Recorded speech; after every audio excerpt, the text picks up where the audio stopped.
One of the biggest lies in engineering is this. If the architecture is correct, the outcome will be successful. That sounds reasonable. That sounds technical because garbage in, garbage out. Do your architecture right, get the best outcome. And it also sounds logical. True and true gives you true. But it's completely wrong. Very wrong. And from my experience, I've seen it to be very wrong because some of the biggest architecture failures that I've seen for 20 years of experience happened after the architecture was approved, after the design reviews, after the diagrams were put together, aligned across teams, and was approved. Everyone aligned. Everyone supported the architecture, and they got it approved. Yet, the architecture failed immediately after because the architecture wasn't the problem. The architecture was not the reason why the outcome was negative. The organization was. And I learned this while helping build some of the earliest enterprise platforms at cyberspace. The architecture was right, even then. But the organization, the outcome, failed. At cyberspace, we were building a billing and provisioning platform. At first, it looks like a normal software project. Yeah. It looks like just, bring software together and build it, and that's it. You're done. Requirements, yeah. Designs, development, testing, the software development lifecycle, deployment, yeah, and maybe maintenance and the like. So those processes, it looks like just follow those processes and everything will be fine. And you know that every engineers are comfortable with following those patterns from development to deployment. But something happened. Something that we never planned for happened. The deeper we got into the project, the deeper we get into the flow of the project, the more obvious it became that this wasn't just a software project. It wasn't actually a software project. It was more a business project disguised as software. Because the platform that we're trying to build touched customer onboarding. You know what that means. It touched service activation. How do you activate service? It touched billing the customers who are using the internet. It touched revenue. And it didn't stop at touching revenue. It touched finance. Customer onboarding, service activation, billing, revenue, finance. Now, one decision in that whole flow affects 5 departments. One workflow in that project affects multiple teams that are not even involved in software development. Yet we are in the same company. Any assumption we make, one single assumption affects the entire business. So when I'm making decisions, those decisions are impacting not just the software, but the entire business. And that's when I realized you are not designing this software anymore. You are actually designing an organizational behavior. Let me pause here, because this is where many architects get surprised. The larger the system becomes, the larger the solution you are building becomes, the less technical the problem becomes. I'll say that again. is an inverse proportional. The larger the system becomes, the less technical the problem becomes. One of the most important lessons I learned came from the finance department. And honestly, I wasn't expecting that lesson. You know, as engineers, the way we think, naturally, we think in terms of performance when you build your application. Naturally, performance, we think in terms of availability. How available will my system be like? And is it going to be reliable? That's the way we think.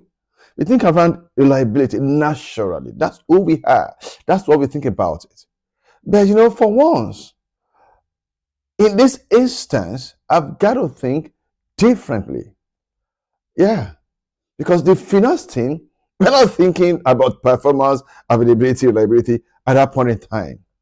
For them, the finance team thinks about, can we trust the numbers coming out of this billing platform? Can we trust the numbers coming out of this provisioning system, onboarding system, service tracking system? Can we trace the transactions from our financial platform into that system and back? If there are discrepancies across these systems, can we explain it? Are there data, are there logs that back up for us to be able to prove what happened within the system? So when I introduced integration between operational systems and finance systems, something interesting happened. The engineering solution I created looked so elegant. The architecture looked clean. It looks perfect. If there is that word called perfect. Integrations worked. We integrated. We implemented the interfaces. And everything worked for us. We thought we had killed it. Yet, finance still had concerns. Not because the architecture was wrong. Not at all. But because reconciliation matters for them in the entire business. Traceability across systems, carrying unique reference across everywhere mattered. What about auditability? Oh, that was something they couldn't joke with. They wanted to be sure that they can audit the system. If auditors come in to audit our finance, they want to be able to have data to back up their figures. That is when I learned something different from the way I've been seeing system. A technically correct system that cannot be trusted by finance is a failed system. And I can tell you, I had a similar experience before then, but it wasn't so clear in my head that when I now was the one in charge, running this system, running this integration, working with my engineers, then it becomes clear to me that no matter how technically sound your system is, if the department are going to use it, don't trust the system, then I can tell you nothing more than the system failed. Now, what is the key insight from this?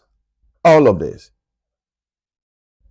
The system I was building then was solving the engineering problems, which is the way engineers think. Most engineers, maybe not me because I've gone beyond that now, that system was not solving business problem. And until you as an engineer begin to see your solution, your system, your architecture from the perspective of business, of the product management, you're going to keep solving engineering problem. And that is a failure. Then came the payment gateway. Cyberspace first payment gateway. This project taught me something I still use today. Different teams define success differently.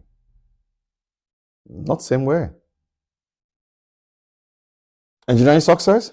Oh, the gateway process transactions. If that happens, and it does it 100%, or even say 99.9% of the time, engineering is successful. But that's different from operations. Operation success is payment settled correctly, not transaction pass.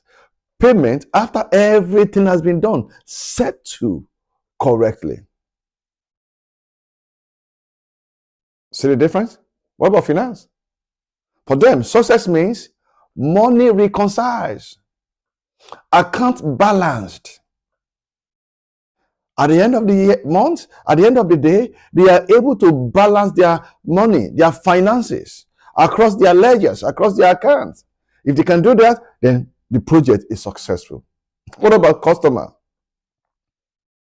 who is using the service? For them, payment simply works. If it doesn't work at some one time or the other, it's not a success. Different success metrics for different teams. What about management? Report match reality. Finance report, reality, they are matching. They can trace across system. If you look at this is same systems, same software systems, but 5 different definitions of success. 5 different definitions of success from different departments, different perspectives, even the customer success team. And here's the problem. Most architectures optimize for only one of them. Most architectures optimize for just one of the team. Engineering. Usually engineering. Focus on engineering. And when you do that, that is where failure begins. You can't focus your solution just on engineering. No. Because architecture is not successful when engineers are happy. Not at all. Not when DevOps has been able to deploy, oh, there is CI/CD, everything is moving smoothly, and then you are happy. No. Architecture is successful when all stakeholders can operate the system effectively. And that system meets their concerns, solves their problems. That system do not create more encumbered trouble for them to begin to work with and begin to solve. You've got to start thinking in that perspective. Each department, engineering, operations, finance, customer, management, have different success metrics. And you must cater for all of their metrics. So look at most architecture diagrams. When you take a look at them, you will see databases, right? You see services, APIs, the infrastructure layer or the infrastructure, the databases, the servers, and the like.